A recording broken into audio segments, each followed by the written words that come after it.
want to just look at the records in Louis Armstrong's collection, you can go to keyword, records, and then under collection, if you don't want the Jack Bradley stuff, just write Louis Armstrong.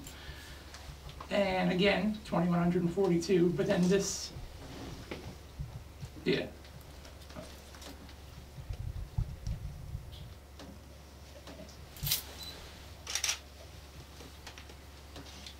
There we go.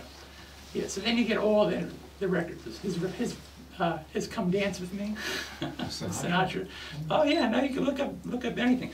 Will asked for a photo of Jack Bradley and Louis. Yeah, I think there's a whole dissertation waiting to be written on what's in Louis Armstrong's record collection. You know, what a fascinating topic. Here's one of the great musicians of the 20th century or the 18th century. Was very heavy. Very. Here we go. The whole box: Louis Armstrong and Jack Bradley. Yeah, fabulous. Yeah, Louis and Jack. Another real strength of Jack's collection, you know, he was a well-known photographer. I mean, here's a photo there of Louis and Quincy Jones, the only known photo of Louis and Quincy Jones. Jack took it, you know. Jack was a well-known photographer. We now have, here's what I'm saying, we now have all of Jack's contact sheets and negatives. Jack would take a roll of film, maybe make one print, and maybe that one print would get published. We now have all his contact sheets and negatives, you know, so we have hundreds of previously unknown photographs of Louis Armstrong in recording sessions at home. Jack was buddies with Louis, so it's especially strong in candid photos, you know, Louis at home, Louis backstage. Oh yeah. Yeah. And Jack saved everything. He never, if it had Louis's name on it, he never threw it out. Jack, anything that had Armstrong on it. Yeah, exactly. Anything had Armstrong on it, he took it. So if you type in Ira Gitler, for example, you get a personal paper in Jack's collection. Signed contract with Ira Gitler from 1969 about using some of Bradley's photographs. She music and Wilson records. Sorry, this is just going back. So the contact sheets and negatives, are those open to the public, or are those just... Yes, anything that's been processed in our collections is open to the public. I'm glad you asked that. But not to use. Well, that's what I'm coming to. We have a policy of open and equal access. All you got to do is make an appointment with us so we can make sure we're there to serve you, because most of the time we're over here. Make an appointment, come to Queens College in the library where our collections are, and you can sit in our reading room and you can look at photographs, you can look at contact sheets, you can listen to copies of Louis's tapes, you can look at copies of Louis's letters and manuscripts. We're there to serve you. You can have full access to anything that's been processed. As Phoebe was mentioning, use is a different thing. If you want to take Jack's photographs and publish them, I'm doing a book of, you know, jazz nightclubs, we'll be happy to work with you, but that requires an agreement and permissions and so forth. But as far as access, yes, make an appointment. You can come to the Louis Armstrong Archives, sit there all day long and look and listen and read. What kind of listening devices are there? I mean, if everything's on CD, are you there with the... We have a CD. We have CD players and headphones, and so we'll bring out a CD and give you a pair of headphones, and you can fast forward and rewind and skip the tracks, and we have a guide of what's on every tape, and so it works pretty well.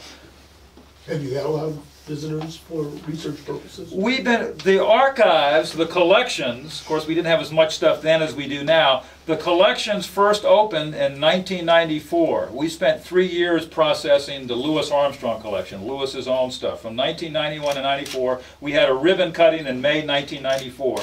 Since that time, we have averaged pretty consistently about 35, 40 researchers per year. Now, when I say researcher, that may be one person coming for one afternoon, or maybe one person coming 20 times. But there have been a lot of big projects that have come out of our collections. Ken Burns' Jazz. Every Armstrong photo in there came from our collections.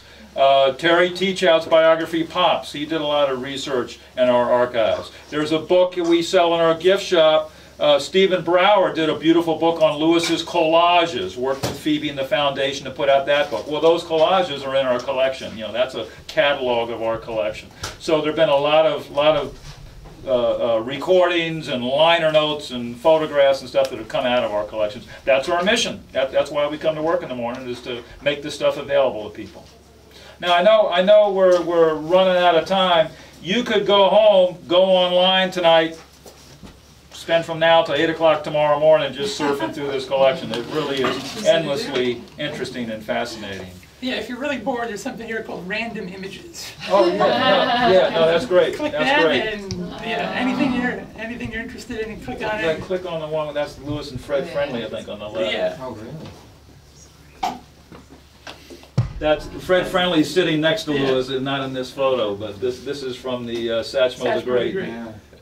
So that's part of a box of photographs. Oh, Glen Miller stuff. Yeah, and these are all photos that are in the box. Here's Harpo Marx and Lewis, Yeah. D. Martin and Here- Lewis. Here's all, if you want the captions, they're on the bottom right. So Lewis and Harpo Marx. Click on that. There they are. From a TV show. TV shows, yes. So yeah, the random images, yeah, if you really are just looking for a way to kill time, I can't think of. How much sheet music is in there? Lots. We have the entire Louis Armstrong and his, that's Louis and Zooey Singleton. Here's a snapshot from the 30s, yeah. Thumb in their nose, they're fucking bubbles. Sheet music, it's actually endless. Lewis had his orchestra until 1947. When he broke up the band, he carried every case of sheet music into his basement, and that's where they stayed. I mean, into Right here and here. put them in those closets, yeah. Until 1987 or whatever, and it's the whole book. It's at least 400 songs. Yeah, a lot of songs Lewis never recorded, a lot he did, but also we have arrangements for the things he recorded with Gordon Jenkins, and with Cy Oliver, and with the All-Stars, and with Oliver Nelson.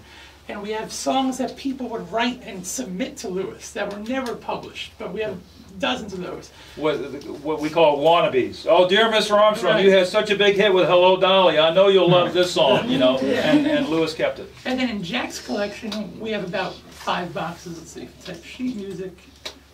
Mr. Bradley. Yeah, let's see. Jack,